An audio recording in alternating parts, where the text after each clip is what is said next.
राधे राधे अथा YouTube channel पर आप सभी का स्वागत है। और आप यदि हमसे अन्य सोशल मीडिया के माध्यम से जुड़ना चाहते हैं तो लिंक आपको नीचे डिस्क्रिप्शन बॉक्स में मिल जाएगी। कल हमने कार्तिक मास के दूसरे अध्याय की कथा को सुना था, जिसमें भगवान श्री कृष्ण ने देवी सत्यभामा से एकादशी के व्रत करने वाले व्यक्ति को, और जो व्यक्ति कार्तिक मास के नियम का पालन करता है वो मुझे अत्यधिक पसंद है, इस प्रकार से भगवान श्री कृष्ण ने देवी सत्यभामा से कहा था। उसी से संबंधित आज का ये तीसरा अध्याय है, जिसको हम पढ़ना प्रारंभ करते हैं। तीसरा अध्याय, पानी की उत्पत्ति की कथा। सत्यभामा बोली, आप सभी काल में व्यापक और सभी काल आपके आगे समान हैं। फिर यह कार्तिक मास ही सब मासों में श्रेष्ठ क्यों है? सब तिथियों में एकादशी और सब मासों में कार्तिक मास को ही आप अपना प्रिय क्यों बतलाते हैं? इसका कारण कहिए। भगवान श्री कृष्ण बोले, हे प्रिय, तुमने मुझसे बहुत अच्छी बात पूछी है। सुनो, मैं तुमको इसका कारण बताता हूँ, ध्यान से सुनो। इसी प्रकार एक बार महाराज बेन के पुत्र राजा पृथु ने प्रश्न के उत्तर में देवर्षि नारद से प्रश्न किया था, और श्री नारद जी ने उसे कार्तिक मास की महिमा बतलाई थी। राजा पृथु के प्रश्न के उत्तर में देवर्षि नारद ने कहा था, हे राजन, एक समय शंख नामक एक राक्षस बड़ा बलवान और अत्याचारी हो चुका था। उसने अपने अत्याचारों से तीनों लोगों को कंपायमान कर दिया था। उस शंखासुर ने स्वर्ग में रहने वाले देवताओं को जीतकर इंद्र आदि 10 लोकपालों के अधिकारों को छीन लिया। उससे डरकर सभी देवता सुमेरु पर्वत की गुफाओं में कुटुंबियों के साथ बहुत दिनों तक छिपे रहे थे। वे सुमेरु पर्वत की गुफाओं में निश्चिंत होकर रहने लगे। उधर जब शंख को पता चला कि देवता आनंद से सुमेरु पर्वत पर रहने लगे हैं, तो उसने सोचा कि ऐसी कोई दिव्य शक्ति जरूर है जिसके कारण अपना अधिकार छीन जाने पर भी देवता बलवान होते हैं। यह सोचते सोचते वह इस परिणाम पर पहुंचा कि वह सब वेद मंत्रों के बल से ही बलवान हो रहे हैं। अगर इनसे वेद छीन लिए जाए तो वह अपने आप निर्बल हो जाएंगे। देवर्षि नारद बोले, ऐसा सोचकर असुर शंख भगवान विष्णु को सोते हुए देखकर सत्यलोक में वेद चुराने के लिए पहुंचा। उसको आता देखकर भगवान विष्णु उसकी नीयत जानकर उसके डर के मारे बीज मंत्रों के साथ समुद्र के जल में छिप गए।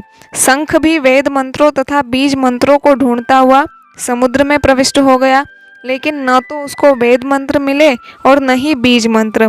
जब शंख समुद्र से निराश होकर वापस लौटा तो उस समय श्री ब्रह्मा जी पूजा की सामग्री लेकर सब देवताओं के साथ भगवान विष्णु की शरण में पहुँचे और भगवान को गहरी नींद से जगाने के लिए गाने बजाने लगे और धूप गंध आदि से बार बार उनका पूजन करने लगे। धूप दीप नैवेद्य आदि अर्पण करने पर भगवान की निद्रा भंग हुई और वह देवताओं सहित श्री ब्रह्मा जी को अपनी पूजा करते देखकर बहुत प्रसन्न हुए और उनसे कहने लगे, मैं आप लोगों के इस कीर्तन और मंगलाचरण से अति प्रसन्न हूँ। आप अपना अभीष्ट वर मांगिए, मैं अवश्य प्रदान करूँगा। जो मनुष्य अश्विन शुक्ल की एकादशी से देवोत्थानी एकादशी तक ब्रह्म मुहूर्त में उठकर मेरी अर्चना करेंगे, वह तुम्हारी ही तरह मेरे प्रसन्न होने के कारण सुख को प्राप्त करेंगे। यह जो पाद्य अर्घ्य आचमन और जल आदि सामग्री आप लोग मेरे लिए लाए हैं, वह अनंत गुणों वाली होकर आपका कल्याण करेगी। शंख जो वेद चुराकर ले गया है, सबके सब समुद्र में ही है। मैं उस शंखासुर को मारकर ले आता हूँ। आज से मंत्र बीज और वेदों के साथ चारों वेद प्रतिवर्ष कार्तिक मास में जल में विश्राम किया करेंगे। अब मैं मत्स्य का रूप धारण करके समुद्र में जाता हूँ और आप लोग भी ऋषि महर्षियों को साथ लेकर मेरे साथ चले। जो कार्तिक मास में पहर रात्रि पहले स्नान करते हैं वे निश्चय ही अक्षय फल को पाते हैं। वह अज्ञात में अमृत स्नान का फल प्राप्त करते हैं। हे देवेंद्र, जो कार्तिक मास में व्रत करते हैं उन्हें सब प्रकार से धन पुत्र पुत्री आदि देते रहना, उन्हें सब आपत्तियों से बचाते रहना। हे धनपति कुबेर, मेरी आज्ञा अनुसार तुम उनका धन धान्य बढ़ाते रहना, क्योंकि इस प्रकार का आचरण करने वाला प्राणी मेरा रूप धारण करके जीवन मुक्त हो जाता है। जन्म से लेकर मरण पर्यंत जिसने विधि पूर्वक यह उत्तम व्रत लिया है वह आप लोगों का भी पूजनीय है।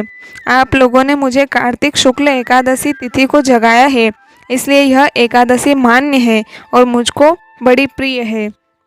हे देवताओं, यह दोनों व्रत नियम पूर्वक करने से प्राणी मेरे समीप पहुँचते हैं। इन व्रतों के करने से जो फल मिलता है वह अन्य व्रतों से नहीं मिलता। इसलिए हर मनुष्य को सुखी और निरोग रहने के लिए कार्तिक महात्मा और एकादशी कथा सुनते हुए उपयुक्त नियमों का पालन करना चाहिए। इस प्रकार से कार्तिक मास की और एकादशी के व्रत करने का क्या लाभ है, ये भगवान श्री कृष्ण ने स्वयं अपने मुख से कहा है। यदि आपने हमारे एकादशी की कथा को श्रवण नहीं किया हो तो उसकी लिंक आपको नीचे डिस्क्रिप्शन बॉक्स में मिल जाएगी। मिलते हैं अगले वीडियो में, तब तक के लिए सभी को राधे राधे।